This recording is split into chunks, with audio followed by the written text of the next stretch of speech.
तो वो इस वीडियो में हम ये वाले कर्व का इनक्लोज एरिया निकालने वाले हैं। अब ये कर्व आप देखोगे तो आपकी कर्व ट्रेसिंग काफ़ी मुश्किल है। आप सोचोगे आप डायरेक्ट कुछ वाई को अलग करके एक्स को अलग करके Y as a function of X निकाल लो और डेरिवेटिव्स के एप्लीकेशन से आप डायरेक्ट कर्व बना लो और उसका आइडिया लगा पाना काफ़ी मुश्किल है। और आप अलग अलग तरीके से ट्राई करना, मैंने भी करा था, नहीं हुआ। अगर आपसे हो जाए तो बताना और कुछ अलग तरीका हो आपके पास तो इसको सॉल्व करने के लिए हम जनरली एरिया के क्वेश्चंस में ये काफ़ी रेयर तरीका है। मतलब आपको शायद ही अभी तक कोई सा क्वेश्चन देखा हो आपने जिसमें इस तरीके से हम सॉल्व करने वाले हैं। बेसिकली ये तरीका मैथ्स में कम और फिज़िक्स में ज़्यादा यूज होता है। आप रोटेशन वगैरह में शायद इस तरीके का यूज करते हो। तो सबसे पहले हम तो एग्जैक्ट कर्व तो पता नहीं लगा पाएंगे पर थोड़ा बहुत आइडिया लें। जैसे कि हम कभी देखते हैं फंक्शन इवन है या ऑड है, किस पॉइंट के अबाउट सिमेट्रिक है, अगर ऑड नहीं है तो उस टाइप की चीज़ें अगर देखें तो आप देखो कि अगर x को मैं -x से रिप्लेस करूं और y को अगर -y से रिप्लेस करूं तो यहाँ पर कुछ फ़र्क नहीं पड़ेगा। इवन पावर है, यहाँ इवन है, इसकी भी इवन पावर है, मतलब सबकी इवन पावर्स हैं तो माइनस साइन हट जाएगा। यानी कि ये कर्व जो है वो चारों क्वाड्रेंट्स में सिमेट्रिक होगा। चारों क्वाड्रेंट्स में सिमेट्रिक मतलब कुछ हम मान सकते हैं कि इस टाइप का कर्व होगा। जैसे ये क्वाड्रेंट्स बना है कुछ ऐसा, अगर इधर ऐसा है तो इस क्वाड्रेंट में भी कुछ ऐसा ही होगा, इस क्वाड्रेंट में अगर ऐसा है तो ऐसा ही होगा इधर। मतलब इस टाइप का कुछ कर्व होगा, सिमेट्रिक होगा। मुझे अंदाज़ा नहीं है कि क्या पता यही कर्व हो या ना, कैसा भी हो उसकी ज़रूरत भी नहीं पड़ेगी। तो पहले तो इसको सिंप्लीफाई करते हैं क्योंकि हम जब भी एरिया निकालते हैं तो बेसिकली हम इंटीग्रल्स का यूज़ करेंगे। उसके लिए हमें कुछ ऐसा होता है ना, integration of something D X या integral of something D Y. तो बेसिकली हमें एक्स का फंक्शन चाहिए सेपरेटली या वाई का फंक्शन चाहिए। पर आप देखो इसमें वो करने से भी कुछ खास, अगर आप देखो सेपरेट करके शायद मैंने करा था तो हुआ भी नहीं। तो इसमें हम यूज़ करेंगे पोलर कोऑर्डिनेट्स का। पोलर कोऑर्डिनेट्स के होते हैं, मैं थोड़ा सा आइडिया दे देता हूँ। जैसे हम जनरली कार्टेशियन कोऑर्डिनेट्स में तो किसी पॉइंट को एक्स कोमा वाई मानते हैं, पर पोलर कोऑर्डिनेट्स में एक्स तो हमको पता ही होगा कि ये यहाँ से डिस्टेंस इसकी एक्स होती है, यहाँ से डिस्टेंस इसकी वाई होती है। पर पोलर कोऑर्डिनेट्स में हम उसको किसी पॉइंट को या ओरिजिन से डिस्टेंस अगर उसकी आर है और वो इस एक्सिस से थीटा एंगल बना रहा है पॉजिटिव एक्स एक्सिस से, तो उसके पोलर कोऑर्डिनेट्स में आर कोमा थीटा मान सकते हैं। और आप इन दोनों का कंपेयर करो, इन दोनों कोऑर्डिनेट्स को, तो बेसिकली आर का कॉस कंपोनेंट ये वाला आर कॉस थीटा, यही तो एक्स है, R cos theta equals to X. और इसका साइन वाला कंपोनेंट आर साइन थीटा, यही तो वाई है। आप तो बेसिकली हम एक्स को इसमें आर कॉस थीटा रख देंगे और वाई को आर साइन थीटा रख देंगे। तो अगर इसको सिंप्लीफाई करें तो ये होगा आर की पावर 4 थीटा।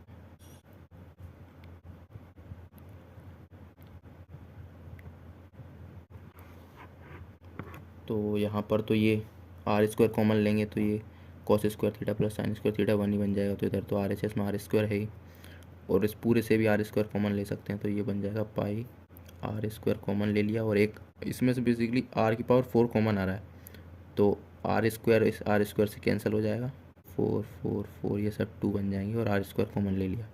बेसिक मैनिपुलेशन से आप खुद से सॉल्व करना। तो कॉस की पावर 4 थीटा और इसको मैं इसके साथ ले लेता हूँ प्लस साइन की power 4 theta minus cos square theta sine square theta equals to 1।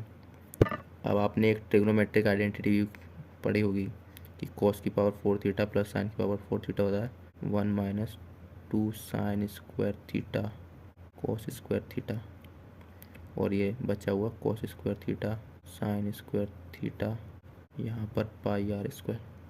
और सिंप्लीफाई करें तो पाई आर स्क्वायर 3। यहाँ पर अगर वो साइन 2 थीटा वाला फॉर्मूला लगाएं तो ये बेसिकली कुछ ऐसा हो जाएगा पाई आर स्क्वायर 3, ऊपर और नीचे 4 से मल्टीप्लाई कर दें 3/4, ये बन जाएगा साइन स्क्वायर 2 थीटा। खुद से सोचना पता लग जाएगा। तो इधर से अगर हम आर स्क्वायर को अलग कर लें तो जैसे आर स्क्वायर कर अलग करें तो ये बन जाएगा 1/पाई 3/4 साइन स्क्वायर 2 थीटा। और इसको अब आप इधर देखो अगर ध्यान से तो हमने आर स्क्वायर अलग कर लिया, पर इंटीग्रल में तो हमें वाई या एक्स उनकी ज़रूरत पड़ती थी। और अगर आप देखो कि यहाँ पर हमने क्या रखा था, एक्स को आर कॉस थीटा सकते हैं एक्स को हमने रखा था आर कॉस थीटा, वाई को रखा था आर साइन थीटा।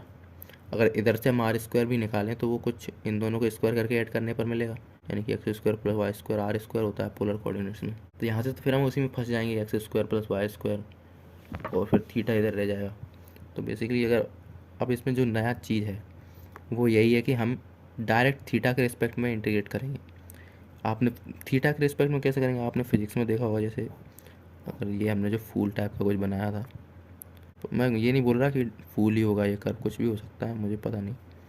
यहाँ पर हम इस पॉइंट से इस एक्सिस से थीटा एंगल पर गए थे और हमने यहाँ पर आर कॉमा थीटा लिया था। तो बेसिकली हम इसका एरिया निकालने के लिए हम एक छोटा सा एलिमेंट लेंगे। जैसे मैथ्स में मतलब बेसिक तो वही होता है कि हम छोटा सा एलिमेंट लेकर फिर उसको इंटीग्रेट करते हैं। तो अब एलिमेंट लेने का तरीका बदल गया, यहाँ पर हम थीटा पर एलिमेंट लेंगे।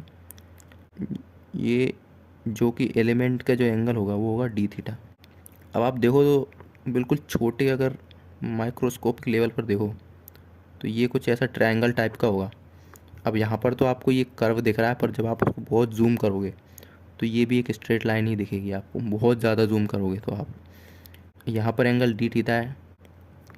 और बेसिकली अब जब ये बहुत ही छोटा है तो अगर ये लेंथ आर है तो ये लेंथ भी आर ही होगी, है ना, बहुत छोटा है तो आप ट्रायंगल इस इतने पार्ट का एरिया कैसे लिखोगे, ये छोटे से एलिमेंट का। ये एक ट्रायंगल है, इसकी दो साइड पता है और उनके बीच का एंगल पता है, तो क्या होता है हाफ दोनों साइड का मल्टीप्लिकेशन आर इंटू आर और उनके बीच के एंगल का साइन ऑफ डी थीटा। आपको पता होगा कि अगर एंगल बहुत स्मॉल होता है, यहाँ पर तो है ही, आपकी एलिमेंट ले रहे हैं तो हमारा, आप ये मत सोचना कि स्मॉल एंगल का अप्रोक्सीमेशन लगाएंगे तो अप्रोक्सीमेट आंसर आएगा। आंसर हमारा एग्जैक्ट ही आएगा, क्योंकि हम बहुत ही छोटे एलिमेंट्स के लिए बात कर रहे हैं इंटीग्रेशन के केस में।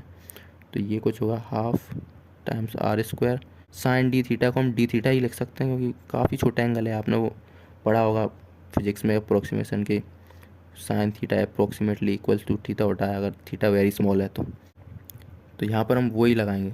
तो हम इंटीग्रेशन लिखेंगे एरिया। अब जैसे अगर हम फर्स्ट क्वाड्रेंट में निकालें तो उसी का हम 4 टाइम्स कर देंगे।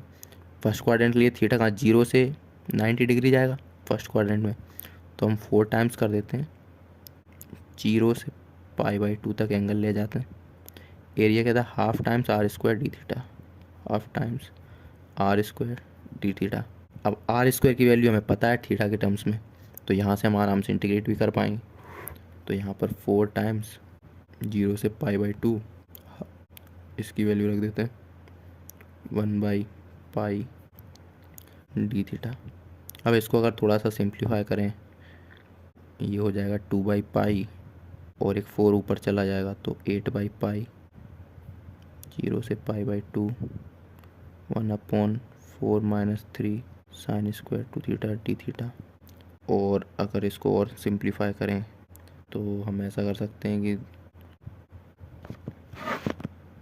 तो यहाँ पर हम ऊपर नीचे cos स्क्वायर टू थीटा से डिवाइड कर देंगे, तो ऊपर बन जाएगा sec square two theta 4 sec square two theta -3 tan square two theta. इसको और सिंप्लीफाई करें तो ये बन जाएगा sec square two theta divided by sec square two theta को 1 + tan स्क्वायर टू थीटा लिख देंगे, तो ये बन जाएगा 4 + tan स्क्वायर टू थीटा।